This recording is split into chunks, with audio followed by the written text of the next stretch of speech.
Bom dia, pessoal. Hoje teremos nossa reunião da Neurologia Vascular, de todas as quartas-feiras, e hoje quem vai conversar e apresentar para a gente o tema de complicações neurológicas do uso de drogas é uma segunda parte da primeira aula do Dr. Eduardo, é o nosso fellow 2022, Dr. Eduardo Souza, fellow da Neurovascular da Unifesp. Eduardo, a palavra é sua. Obrigado, doutora, e a todos. Pessoal, esse aqui, na verdade, é um contínuo, né, como a doutora Maramélia falou, da primeira aula. Nessa primeira aula, a gente viu as complicações vasculares, e lá foi discutido um pouquinho mais sobre o mecanismo fisiopatológico, né, como é que as drogas agem, que a gente não vai abordar aqui até mesmo para exatamente preservar essa ideia de contínuo de aula e deixar um pouco mais dinâmico, né. Então, como a gente vai organizar aqui? Vou fazer uma rápida introdução, como eu falei para vocês, do mecanismo de ação das drogas, como elas agem no sistema nervoso central, sobretudo sobre a vasculatura, está colocado na primeira aula, né? A obtenção dessas drogas, como que é feito, de onde elas vêm, então, na primeira aula. Aqui a gente vai dar um enfoque basicamente nessa segunda parte, né? Em relação aos principais grupos de drogas e as suas particularidades.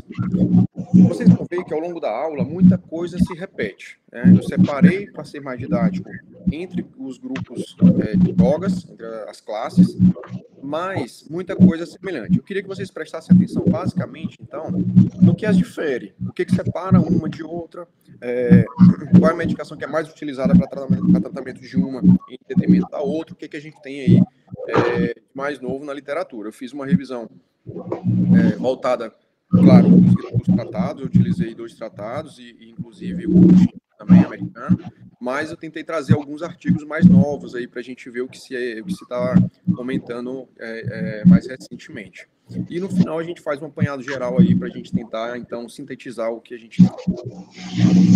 Pessoal, é interessante a gente comentar algumas coisas, porque um paciente que chega para a gente, sobretudo em terapia intensiva, é um paciente que ele é multicomórbido, né? Ele provavelmente não faz uso de uma única substância, geralmente tem associação de 2 ou mais substâncias, e isso, além de aumentar o seu fator de risco, aumentar as consequências no seu metabólico, metabólicas para esse doente, ela também favorece questões de infecções, neuroinfecções.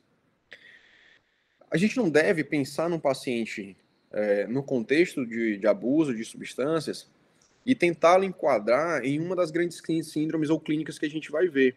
Até por conta dessa associação de uso de mais de uma droga, isso se torna às vezes meio difícil. E a gente vai ver que o tratamento não difere tanto. Então a gente tem que se apegar a algumas particularidades para fazer um atendimento mais preciso, mas a gente tem que entender que esse paciente ele se apresenta de maneira clínica muito variada.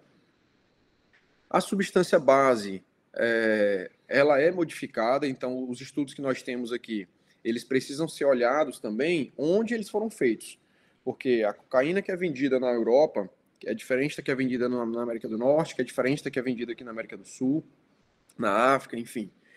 Então a gente tem diferenças também da apresentação clínica desse paciente, e a depender do que é acrescido a essas substâncias, a gente pode ter aí complicações também diferentes. A apresentação varia de forma também, de acordo com o que esse paciente utiliza a droga, se é de forma inalatória, se é ingerido, se é via oral, né, se é injetável intramuscular ou endovenosa. E aqui a gente já entra, então, naqueles grupos, que é o nosso grande bloco, né, nos principais grupos de substâncias que a gente vai estudar. O primeiro delas são os psicoestimulantes. Aqui a gente coloca, vejam que é interessante a gente tentar entender como um bloco, né, como um conjunto de drogas e não como drogas específicas. O que a cocaína faz, o que o crack faz. Por mais que existam pequenas diferenças na apresentação clínica, por exemplo, a cocaína é mais relacionada a eventos isquêmicos, enquanto o crack mais relacionado a eventos hemorrágicos, como a gente viu na primeira aula, a gente não pode separá-las tanto assim, porque elas são muito semelhantes. Isso vai dificultar o entendimento da aula e também vai complicar uma coisa que não precisa ser tão complicada.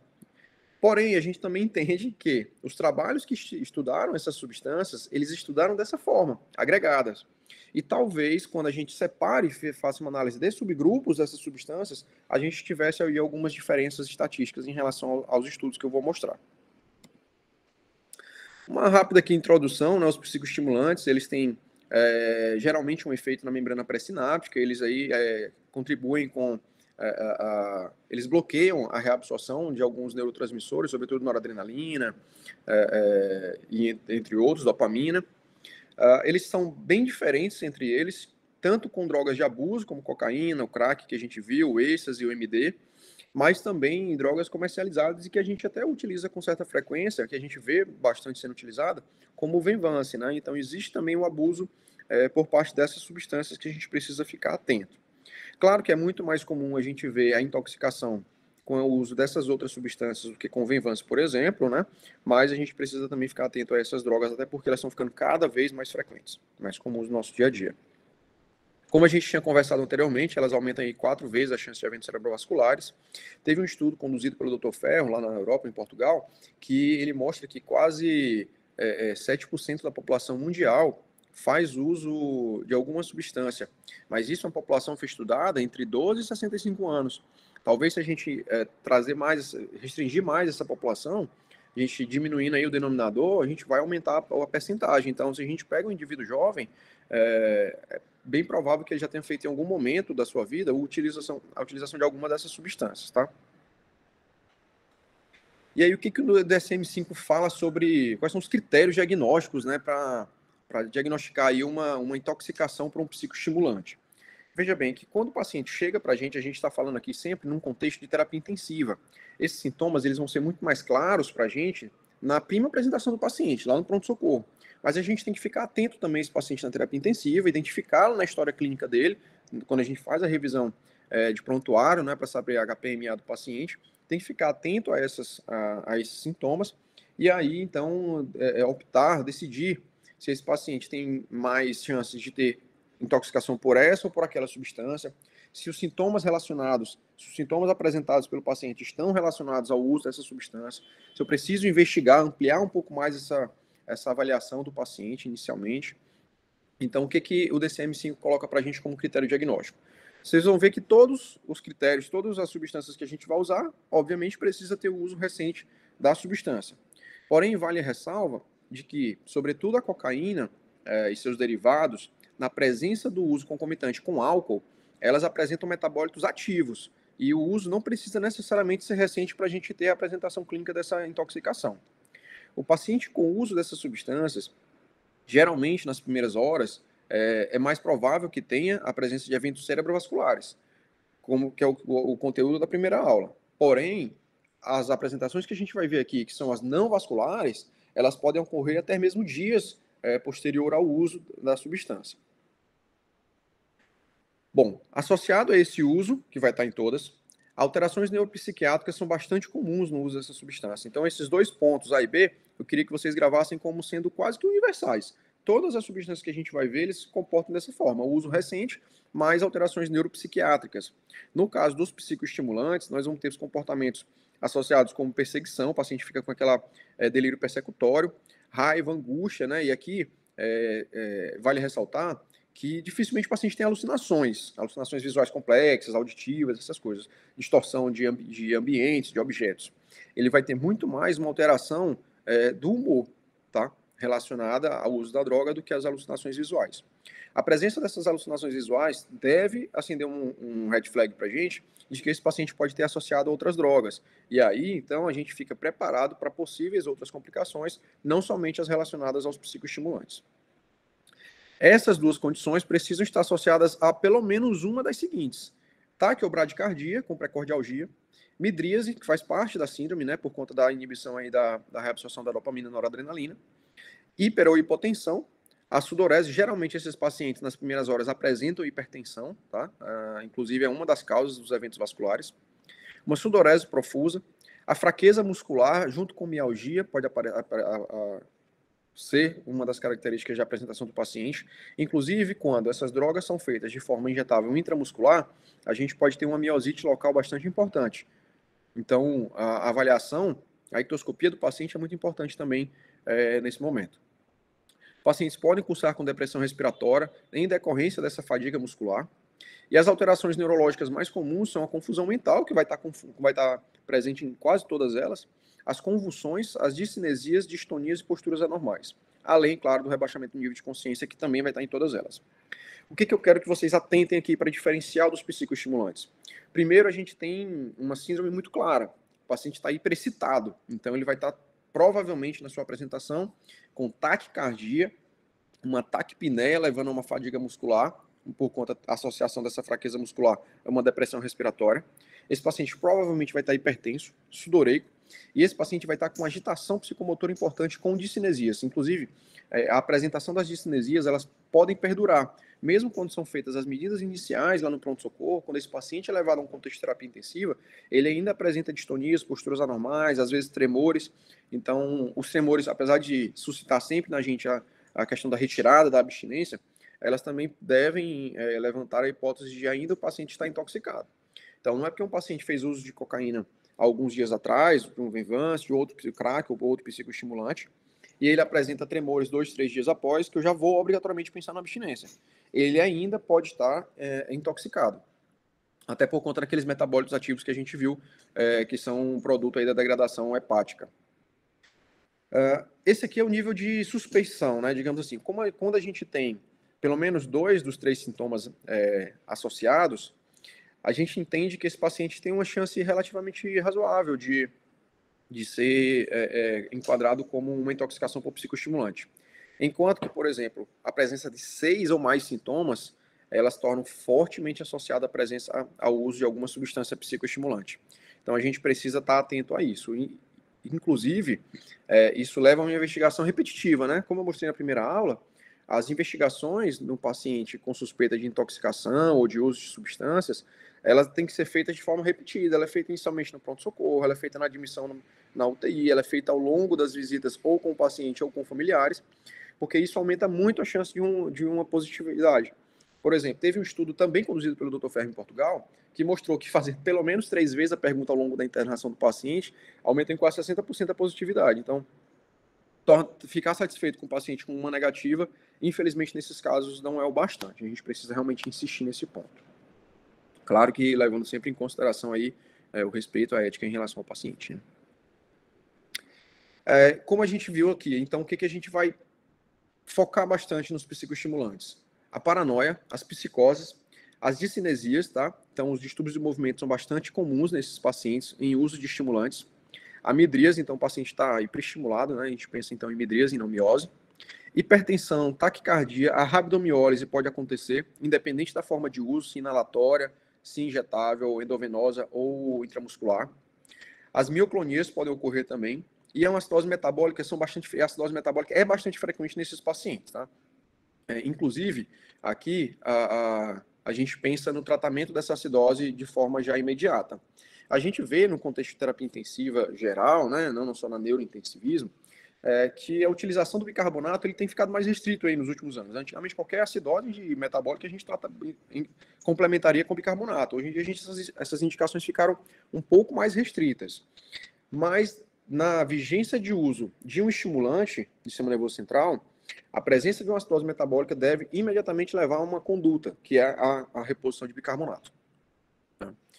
Isso demonstrou aí melhor desfecho para esses pacientes, tá? O tratamento é indicado, sobretudo, para essa agitação, a psicose, para uma sedação do paciente, inclusive, por melhorar também os distúrbios do movimento, a gente consegue ter uma menor lesão muscular, a gente consegue ter uma menor incidência de crises convulsivas, que são comuns nesse contexto, a utilização dos benzodiazepínicos.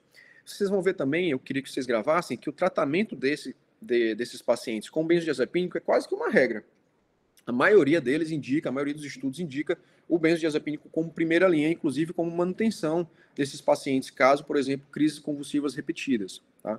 A gente usa muito a fenitoína, né, uma medicação aí fácil de utilização, bastante disponível, a gente tem muita experiência com ela, mas lembrar que nesse contexto o benzodiazepínico apresentou melhor controle de crises, melhor controle de agitação, melhor controle da abstinência, né, que a gente sabe que faz um tratamento para isso. Então, é uma droga aí bastante indicada nesse contexto. Cuidado com o tratamento da hipertensão. Aqui, a gente prefere os alfa-bloqueadores ou os vasodilatadores direto, em detrimento dos beta-bloqueadores. A gente vai favorecer, aí, então, a gente faz um beta-bloqueio e deixa o alfa hiperestimulado, a gente pode acabar fazendo uma descompensação desse paciente. Em geral, a gente pensa na abstinência desses pacientes, levando àquelas agitações, fadiga, tremores, né? E a gente entende, então, que nesse momento, fazendo essa linha de segmento do paciente, ele já vai estar em uso de benzodiazepínico quando ele chegar num contexto de possível abstinência. Isso, inclusive, diminuiu a questão de suicídio, que é uma das principais causas de morte no paciente abstêmio, tá? Então, a gente vai ver agora algumas pequenas diferenças de apresentação clínica, dependendo do estimulante. Claro que isso varia se o paciente fez uso do crack, fez uso da cocaína, até pelo tempo de meia-vida dessas drogas. Mas a gente tem que entender que vê-los como um contexto geral de psicoestimulante é muito mais interessante do que tentá-lo enquadrar em pequenas síndromes ou pequenos grupos de drogas. Porque não muda a conduta. Em qualquer psicoestimulante que você vai ver, a conduta é basicamente a mesma. Inclusive, isso nos guidelines americanos, eles entendem que facilita o tratamento, então você incorre em menos erros. Portanto, essa abordagem mais de classes de drogas e não apenas de drogas específicas. O tratamento da agitação, bem como de convulsões, os benzodiazepínicos são primeira opção. Inclusive, caso necessário, manter o segmento, eles recomendam que faça o benzodiazepínico de horário ou uma associação com o fenobarbital, que ele demonstrou nesse contexto um melhor controle de crises, né? E menos efeitos colaterais.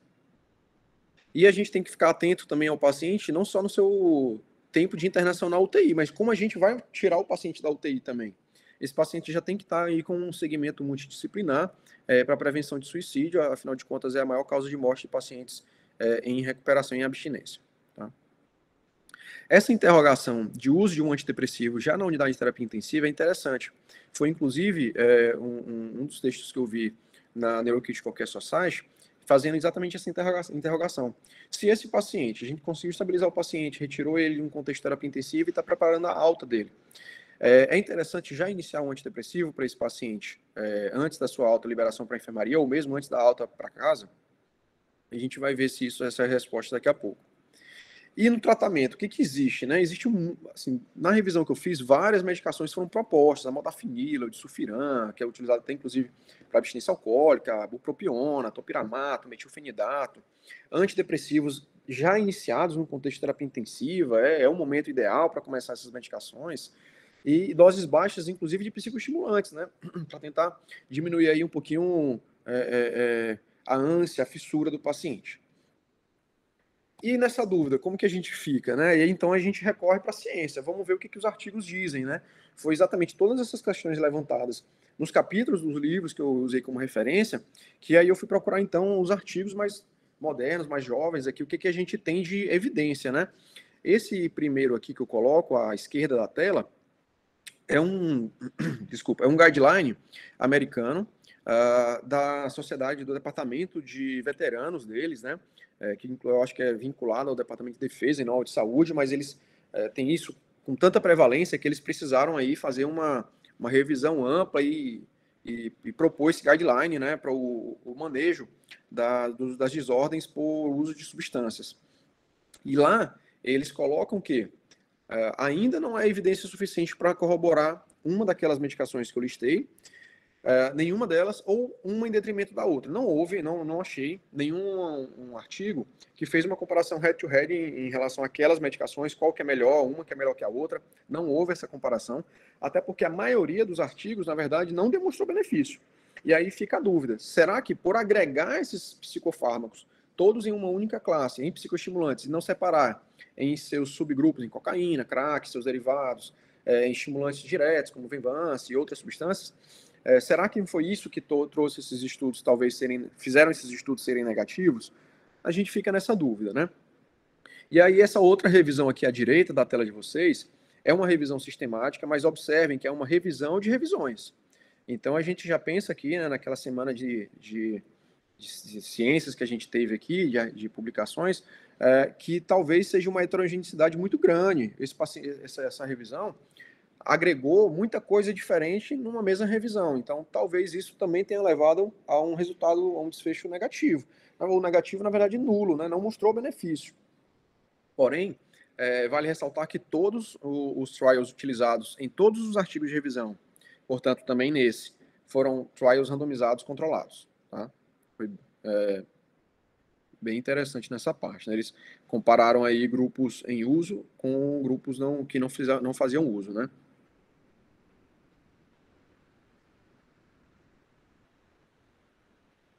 E o que a gente tem, então, dessas duas fontes, né? O que elas corroboram, o que elas, então, têm de comum? As duas concluem da mesma forma, tá? Tanto o guideline quanto essa revisão, eles acabam concluindo da mesma forma, que ainda não há evidências robustas que favoreçam o uso dessas substâncias mencionadas, né? Tanto uma delas ou em uma em detrimento de outra. Diante do nível de evidência, esse guideline não suporta contra ou a favor o uso, ele deixa bem na mão do médico, assim. Então a gente decide se naquele momento vale a pena entrar ou não com alguma daquelas medicações, se o paciente tem associação com o abuso de substâncias já conhecidas que que tem benefício, por exemplo, como o tabaco, né, a bupropiona, como o álcool aí com a bupropiona também e o disulfiram, talvez valesse a pena utilizar essas medicações por conta dessas outras drogas que já estão bem estabelecidas, mas em relação aos psicoestimulantes, a gente não tem nenhuma evidência aí para suportar o uso de uma delas. A dexanfetamina e o topiramato até teve bons resultados em pequenas amostras. Porém, quando a gente coloca isso agregado, e sobretudo no subgrupo de pacientes que utilizaram cocaína, que na maioria dos estudos utilizados nessa revisão foram pacientes que utilizavam cocaína, ela não foi benéfica. Inclusive, teve resultados piores, mostrando talvez até um prejuízo. Talvez só seja uma droga a ser evitada no contexto de um paciente com uso de cocaína. E a dexanfetamina, que poderia ser aí uma luz no fim do túnel, não se mostrou benefício. E também, por conta do alto risco na utilização dessas drogas, para não haver confusão, os guidelines também não corroboram, não encorajam o uso dessa medicação. Para compulsão, para agitação, os benzodiazepínicos têm que ser primeira opção, e a associação com ácido valproico, às vezes, para o controle de impulso, vale a pena, mas cuidado com os distúrbios hidroeletrolíticos aqui. Nesse contexto, uma das medicações que mostrou assim, mais benefício, não foi um benefício muito grande, mas já foi estatisticamente significativo, e em relação às outras, foi a mirtazapina para o controle de agitação no CTI. Ela se mostrou melhor, inclusive, do que benzos, sobretudo para uso de cocaína. Quando você agrega todos os psicoestimulantes, o benzo continua sendo mais vantajoso. Mirtazapina é uma medicação aí também de fácil utilização, a gente não tem em todos os serviços, mas é uma medicação que a gente pode lançar mão. Outros antidepressivos, aqui teve uma revisão da Cochrane que não demonstrou benefícios, sobretudo no contexto de terapia intensiva. Então, por mais que esse paciente necessite, sim, em algum momento, utilizar essa medicação de um segmento multidisciplinar, no contexto de terapia intensiva, não é o momento ainda da gente usar essas medicações, aí pensando que elas vão demorar, né, de 2 a 4 semanas para começar seu efeito, a gente já queria antecipar isso no paciente. Ela teve, na verdade, pior desfecho, porque piorou a controles distúrbios hidroeletrolíticos. E em relação aos opioides, né, a gente fechou aqui os psicoestimulantes, a gente viu que os benzodiazepínicos são muito bem-vindos, que a gente tem aí a opção da mirtazapina, sobretudo no contexto de cocaína e crack, né? Mas o que a gente vai ter em relação aos opioides? Primeiro que eles são responsáveis por quase 70% das mortes por intoxicação exógena nos Estados Unidos no ano de 2020. Então a gente tem que ficar bastante atento ao uso dessas medicações, não só de abuso pelo paciente, né? Porque aqui no Brasil até que o abuso das substâncias não é tão grande quanto, dessa substância pelo menos, não é tão grande quando comparado aos Estados Unidos, mas a gente utiliza muito essas drogas. Então a gente tem que ficar atento a isso aí também em questão de iatrogenias. E mais de 17 mil mortes no Canadá nos últimos 3 anos, então é muita coisa, né? E o que o DSM-5 fala para a gente? Como eu falei para vocês, uso recente e alterações neuropsiquiátricas são bastante comuns a todas elas. Nesse caso, a gente tem aqui um paciente mais lentificado. Lembrar que enquanto nos psicoestimulantes o paciente está hiperestimulado, aqui ele vai começar a ter uma hipoestimulação, ficar um pouco mais psíquico, tá? O julgamento prejudicado, o paciente apresenta desorientação. Inicialmente, no contexto de overdose, ele pode até demonstrar uma euforia, mas com uma rápida progressão para uma apatia bastante severa. A miose, nesse contexto, é bastante comum, de modo que a sua ausência deve ligar aí um sinal de alerta para o médico avaliador, tá? Então, atentar bem a esse paciente. Enquanto nas outras substâncias, a presença de uma alteração pupilar é comum, aqui ela é comum e quase que 100% necessária, tá? Mais um dos seguintes: letargia, disartria ou rebaixamento do nível de consciência. Então, o paciente vai estar miótico, o paciente vai estar bradipsíquico e provavelmente aí vai haver um rebaixamento do nível de consciência, uma mesma letargia, tá? São comuns também nesse contexto constipação, vômitos, náuseas. A gente sabe que existe digamos assim, uma inibição do trato gastrointestinal por parte dessas drogas. Inclusive, a gente tem que ficar atento a isso no contexto de um paciente neurocrítico. A constipação não é bem-vinda em nenhum paciente, claro, mas no contexto de um paciente neurocrítico ela é especialmente importante. A atenção a essa questão. A abstinência cursa frequentemente com febre, agitação. O paciente tem bocejos frequentes, ele pode cursar com sudorese e cólicas abdominais. A gente sabe que isso é quase que uma coisa comum a todas as síndromes de abstinência, né, de todas as drogas. A ânsia, nesse caso, ela é desproporcional aos demais sintomas. O paciente fica numa angústia, numa ânsia muito maior, uma agitação muito maior do que todos os outros sintomas associados. Então, esse é digamos assim, um ponto-chave de que marca aí uma abstinência por opioide. Inclusive, serve para a gente avaliar um paciente, por exemplo, pós-desmame de sedação. O pico ocorre entre 24 e 72 horas, porém pode, dependendo da substância utilizada, levar até mais dias, tanto que isso vai interferir no nosso tratamento. O tratamento para intoxicação por opioide, ele tem que ser prolongado. A gente às vezes fica tranquilo, diz, não, passou de 72 horas, já não deve ser mais, já não tem tanto benefício. Porém, alguns estudos mostraram que o tratamento mantido por até 10 dias melhoraram o controle de agitação do paciente, melhoraram o desfecho, diminuíram o tempo de internação e diminuíram complicações, por exemplo, relacionadas à perda de acesso, a deslocamento de sondas, broncoaspirações, etc. Tá? A gente tem que lembrar também que os sintomas residuais, eles perduram nos casos dos opioides, tanto quanto no caso dos psicoestimulantes, sobretudo no uso de álcool. O álcool parece aí prolongar o tempo de meia-vida, né? Não é, na verdade, o tempo de meia-vida, mas ele aumenta, então, a produção de metabólitos ativos, prolongando, então, os seus efeitos. E de sugestões para terapia em relação ao paciente com opioides. Claro que na fase aguda a gente tem o naloxone como reversor, mas não é no contexto de terapia intensiva provavelmente que isso vai ser feito. Geralmente ele é feito no contexto de pronto-socorro, mas para o controle de agitação e dos sintomas dos pacientes em terapia intensiva, a gente pode utilizar a metadona, que foi aí a droga mais comumente citada nos artigos que eu achei, inclusive como primeira opção, e também os neurolépticos podem ser associados. Claro que aqui a gente tem que ter cuidado para a convulsão, porque eles baixam o limiar convulsivo, né? Essa observação é bastante importante. A gente vai ver aqui uma controvérsia que eu achei na literatura, que a maior parte das literaturas elas são bem enfáticas em dizer que a convulsão não é um sintoma comum na intoxicação por opioides nos adultos, diferente das crianças, que é bastante comum.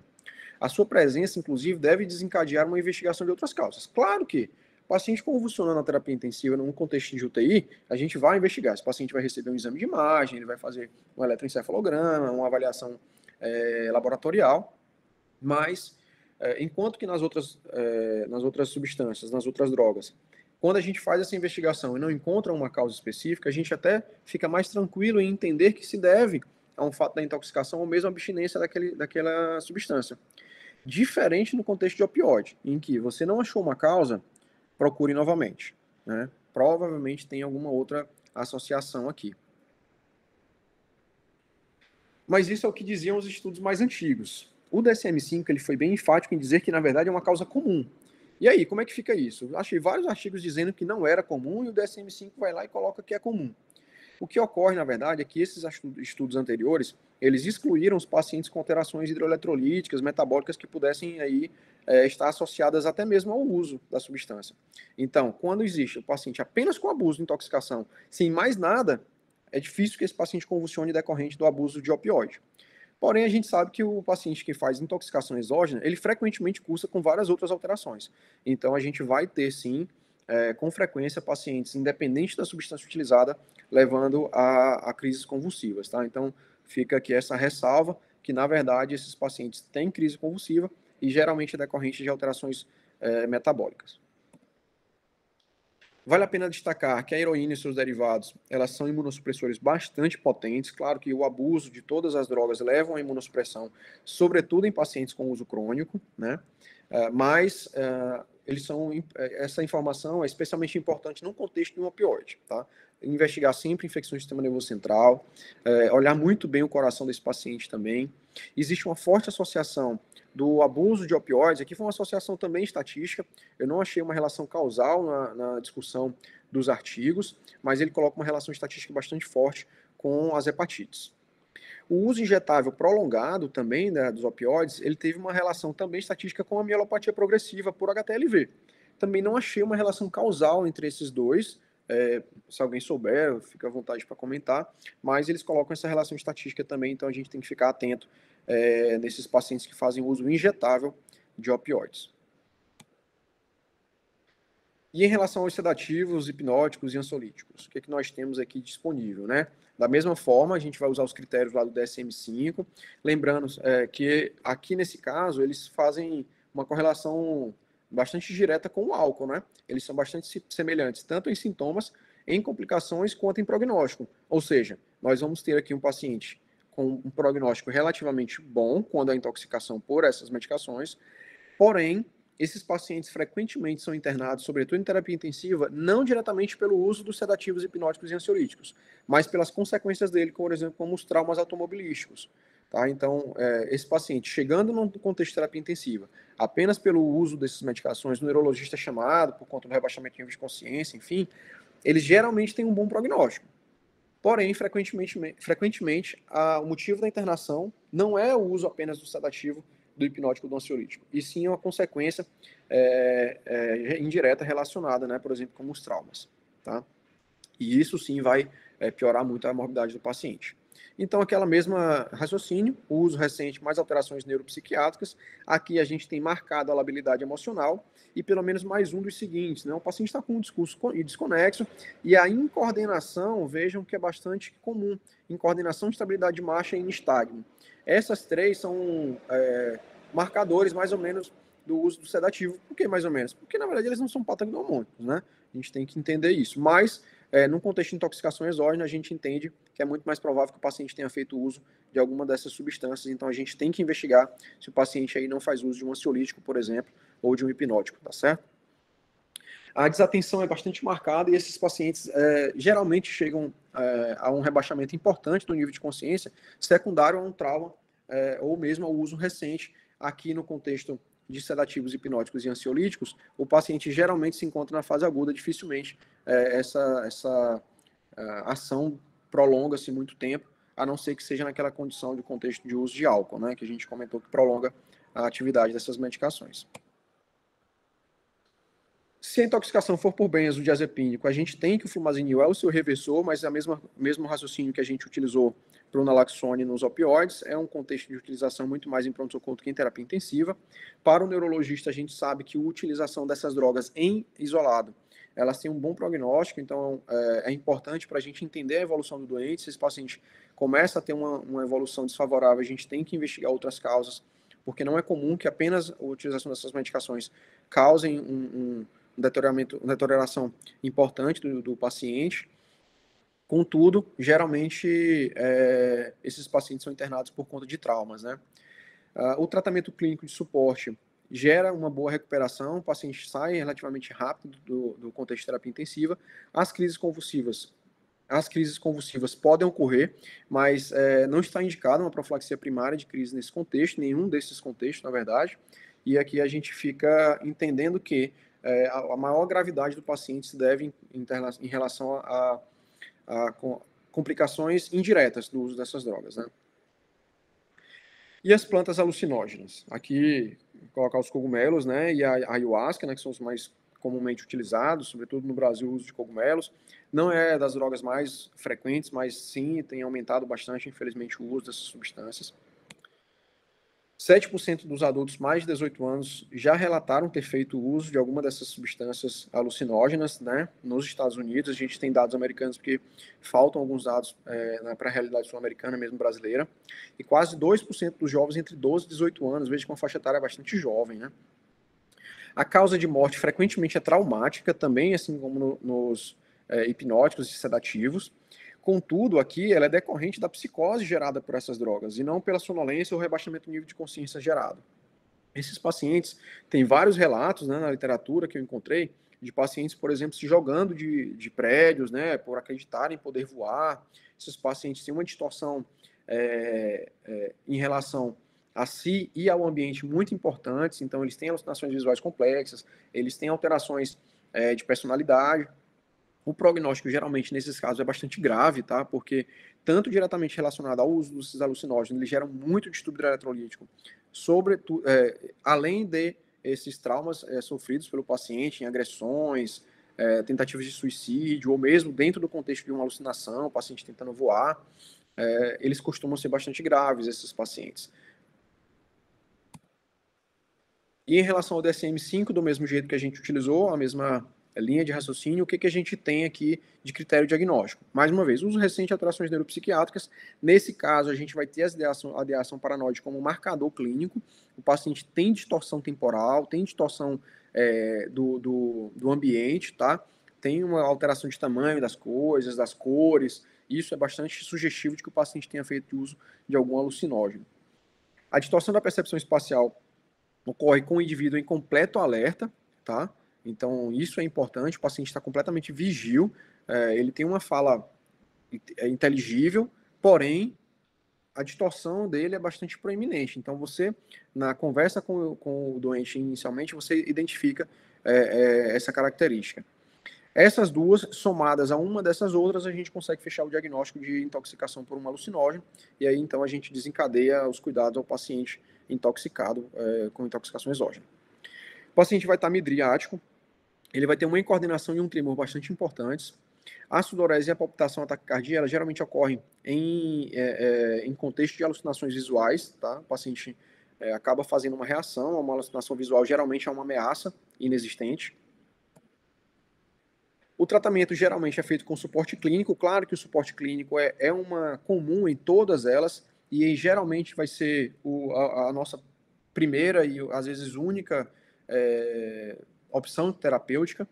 Os fármacos são específicos, fármacos específicos nesse caso não são recomendados. Não houveram estudos que disseram se a contenção química, né, a sedação por este ou aquele medicamento fosse melhor. Não houve essa alteração. Porém, recomenda-se que esse paciente seja sedado desde o início da sua chegada na terapia intensiva com uma sedação leve. Por contenção de risco, esses pacientes geralmente cursam com alta e heteroagressão, levando inclusive à perpetuação da sua prolongamento da sua internação. Quando necessário, a gente pode dar preferência para os benzodiazepínicos, e aqui o lorazepam, em um dos trials que eu achei, demonstrou ser mais benéfico do que os demais benzodiazepínicos para o controle dessa agitação. Ele recomenda acho que 2 a 4 miligramas aí, inclusive com doses de horário, né, fixas. O óbito geralmente é decorrente da ingesta menos prevalente. Ele geralmente é decorrente dessas complicações, pacientes que tentam se jogar de nível, agressões, né, brigas, ou até mesmo suicídio, tá? Então, geralmente é decorrente do trauma, assim como nos sedativos, e não diretamente relacionado ao uso da droga. Porém, a gente tem que entender que esses pacientes são pacientes de muito difícil manejo dentro da terapia intensiva. Como a gente tinha comentado anteriormente, eles têm um limiar entre intoxicação e resistência das drogas sedativas muito forte. Então, a gente lança doses muito altas de sedativos, ele não ceda. Um pouquinho a mais, ele já afunda muito, né? É muito difícil trazer esse paciente aí em um RAI 0, -1, +1 ali, que seria o ideal, né? Pessoal, muita coisa, muita informação, é muita coisa repetida, mas eu quero que fique aqui algumas particularidades que a gente achou, né, para esses pacientes. Primeiro, os efeitos são variados, mas eles podem ter padrões entre os grupos, e aqui a gente entende que a abordagem entre classes de medicações é muito mais importante do que a abordagem entre uma droga específica. Os psicoestimulantes, por exemplo, geralmente eles cursam com crise convulsiva e o período de abstinência é bastante prolongado, então atentar a isso, não ficar satisfeito, passou 72 horas, não deve ser mais, não adianta tratar. Esses pacientes beneficiam de um tratamento mais prolongado, até 10 dias, bem como nos opioides. Em opioides, em pacientes sem distúrbio eletrolítico por abuso de opioide, as crises são infrequentes. No controle de crises de agitação, a metadona apareceu ter um excelente benefício, superior aos demais, e cuidados no suporte pressório que a gente tem que ficar ligado em relação a esses pacientes, porque eles fazem hipotensão bastante marcada. Aqui eu não coloquei a maconha, né, porque o uso dela está muito mais relacionados a eventos cerebrovasculares, e os eventos não vasculares são mais relacionados ao uso prolongado, geralmente não é um contexto de terapia intensiva, então acabei não dando um tempo especial para ela, mas sempre lembrar sua relação com vasoconstricção. O tratamento das intoxicações exógenas por drogas de abuso consiste principalmente no suporte clínico, tendo poucas terapias específicas aí disponíveis. A gente precisa ficar ligado só nessas maiores recomendações de uso de uma droga, por exemplo, como a metadona nos opioides, né? O uso dos benzodiazepínicos é muito bem-vindo. Então, a gente tem que ficar ligado nesses detalhes, porque isso é que vai diminuir o tempo de internação do paciente, que vai melhorar o controle da agitação, vai otimizar o controle dessa agitação. É muito mais comum as complicações recorrentes da abstinência do que da intoxicação em si, num contexto de enfermaria, porém, na terapia intensiva, a gente entende que a intoxicação é muito mais comum. A apresentação clínica inespecífica, mas deve ser sempre suspeitada no ambiente de terapia intensiva para esses pacientes, sobretudo em uso prolongado de sedativos, né, em relação à intoxicação por opioides. Ela influencia o manejo dessas crises de agitação, a gente vê isso muito frequentemente, né? O paciente agita, afunda novamente a sedação, ele passa mais 1, 2 dias sedado, tentam tirar novamente, agita, volta a sedação, e aí você perde 3, 4, 5, uma semana, o paciente aumenta a sua internação em CTI. Então, o cuidado com essas questões de agitação, de controle de crises, deve ser sempre muito, muito bem visto, né? Levando em consideração essas particularidades, que talvez não seja aí a quetiapina a primeira escolha, não seja necessariamente uma morfina a primeira escolha, mas um benzodiazepínico, a metadona, né? Em substituição. Eu achei alguns artigos falando sobre a dexmedetomidina, né, o Precedex, mas eles não levaram em consideração a particularidade do paciente em uso de substâncias, eles avaliaram o Precedex em relação a outros sedativos no modo geral, no contexto de terapia intensiva, mostrou aí uma ligeira melhora, inclusive acho que um artigo publicado em junho desse ano, ou do ano passado, mostrando um menor tempo de internação e uso do Precedex, mas não foi na particularidade de um paciente com intoxicação exógena, né? Então a gente acaba fazendo uma extrapolação, não necessariamente uma evidência científica voltada diretamente para isso. Bom, e aqui marca bem, né, nossas reuniões, não havíamos marcado hora nem lugar, e a infinita possibilidade de lugares e a infinita possibilidade de tempos ainda assim nos trouxeram para essa reunião, né, para que nós pudéssemos aí compartilhar conhecimentos. Muito obrigado a todos e fico à disposição aí para...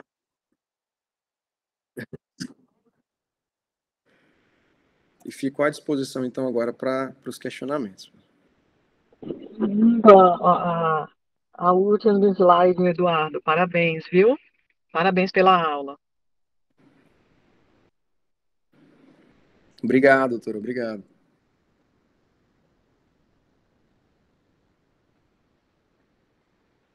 Alguém tem alguma pergunta para fazer para o Eduardo?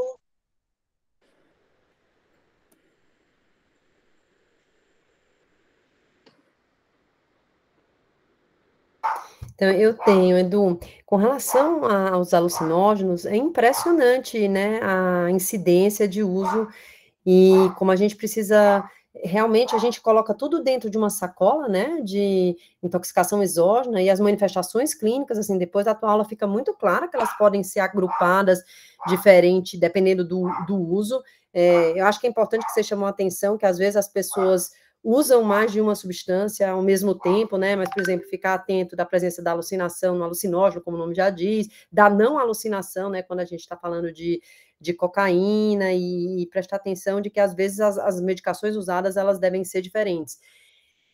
Você sabe que aqui no Brasil existe um turismo do uso de alucinógeno, né?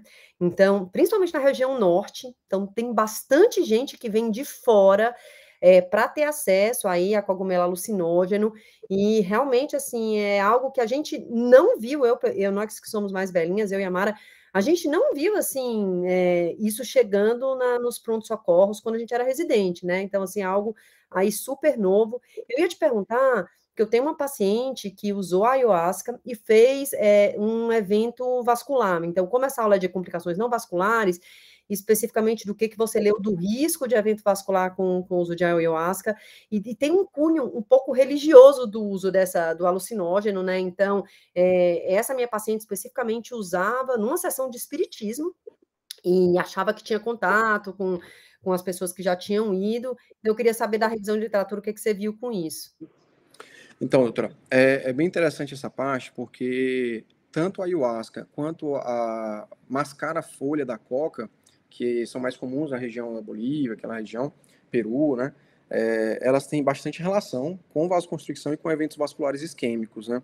Elas fazem, geralmente, nesse caso da ayahuasca, como elas ingerem, geralmente, acho que o chá, eles têm bastante relação e geralmente é uma associação tardia. O paciente não necessariamente precisa fazer um uso contínuo. Eu vi 2 relatos de caso de primeira apresentação exatamente nesse mesmo contexto, de pacientes que participaram de sessões religiosas e tiveram tanto vasoconstricção, um foi de vasoconstricção e um outro foi de um evento vascular isquêmico. Existe uma alteração diretamente relacionada à parede do vaso. Ele geralmente acomete, não é distúrbio de coagulação, por exemplo, como a gente faz na cocaína, que é uma aceleração da aterosclerose, às vezes uma lesão direta do endotélio vascular, até por conta das substâncias acrescidas. Na ayahuasca, geralmente é uma lesão endotelial diretamente relacionada à substância. Eu não lembro exatamente qual receptor que faz isso, mas ela é uma lesão endotelial gerando um evento vascular isquêmico. Eu não vi, por exemplo, eventos vasculares hemorrágicos. Eu não sei se foi esse o caso da paciente que a senhora acompanha. Eu vi mais em relação a eventos isquêmicos. Na verdade, foi um evento isquêmico, Edu, foi um evento isquêmico. Só complementando, aqui em Brasília, nós temos uma comunidade que fica em Goiás, na verdade, né, que eles utilizam com certa frequência, né, a ayahuasca, né, que eles chamam de Santo Daime também, né, Santo Daime. Então, de vez em quando nós temos, não obviamente necessariamente não interna de maneira aguda, né, mas nós temos pacientes de reabilitação que tiveram eventos vasculares secundários ao uso da ayahuasca, né. Não é incomum, não é tão incomum na nossa região. Nós temos um caso de AVC hemorrágico. Eu vi, professor, inclusive, um dos artigos, ele questionava, da mesma forma que a hipertermia maligna em uso de algumas medicações, que também os eventos vasculares relacionados ao chá da ayahuasca pudesse ter uma correlação, uma predisposição genética e alguma coisa relacionada. Mas são teorias, ainda não, a gente não tem essa questão identificada, não é feito de rotina, da mesma forma que não é feita a pesquisa do AGM, né, que é o gene relacionado à hipertermia maligna, não é feito de rotina, então a gente também não sabe, acaba que o ideal é não usar.